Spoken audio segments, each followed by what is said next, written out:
أعوذ بالله من الشيطان الرجيم.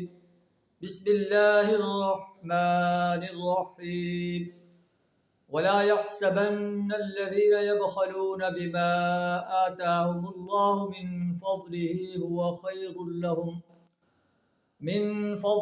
هو خيرا لهم بل هو شر لهم سيطوقون ما بخلوا به يوم القيامة وَلِلَّهِ مِيرَاثُ السَّمَاوَاتِ وَالْأَرْضِ وَاللَّهُ بِمَا تَعْمَلُونَ خَبِيرٌ.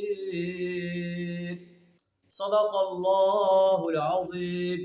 سورہ آل عمران آیت نمبر 180 آپ کے سامنے تلاوت کی ہے، جس کا ترجمہ کچھ اس طرح ہے: وَلَا يَحْسَبَنَّ الَّذِينَ يَبْخَلُونَ بِمَا آتَاهُمُ اللَّهُ مِنْ فَضْلِهِ، جو لوگ جو ہے اپنا مال رکھتے ہیں، اللہ نے انہیں مال کی نعمت سے نوازا ہے، پھر بھی اپنے مال اللہ کے راستے میں خرچ کرنے سے بخل کرتے ہیں، اللہ کے دین کو غالب کرنے کے لیے، قریبی رشتہ داروں کو دینے کے لیے، فقراء و مساکین کو دینے کے لیے بخل کرتے ہیں، وہ یہ نہ سمجھیں کہ یہ ان کے لیے بہتر ہے، بل هو شر لهم، بلکہ یہ ان کے لیے شر کا باعث ہے.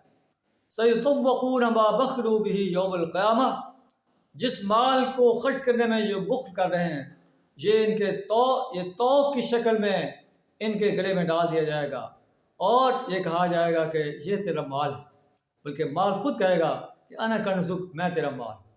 تو کوشش کرنی چاہیے کہ اپنا زیادہ سے زیادہ مال اللہ کے راستے میں خرچ کریں، تاکہ قیامت کے دن ہمارے لیے یہ نجات کا ذریعہ بن جائے. اگر بخل کریں گے تو یہ مال ہمارے گلے کے اندر توق کی شکل میں کھڑا ہوگا، اس وقت میں پچھتانا پڑے گا. اللہ فرماتا ہے وَلِلَّهِ مِيرَاثُ السَّمَاوَاتِ وَالْأَرْضِ، زمین و آسمان کی میراث اللہ کے لیے. وَاللَّهُ بِمَا تَعْمَلُونَ خَبِيرٌ، جو کچھ تم عمل کر رہے ہو اللہ اس سے خبردار ہے. اللہ سبحانہ وتعالی ہمیں اپنے مال کو، اپنے دین کو غالب کرنے، قریبی رشتہ داروں کو دینے، فقراء و مساکین یتامہ کی مدد کرنے کے لیے خرچ کرنے کی توفیق عطا فرمائے.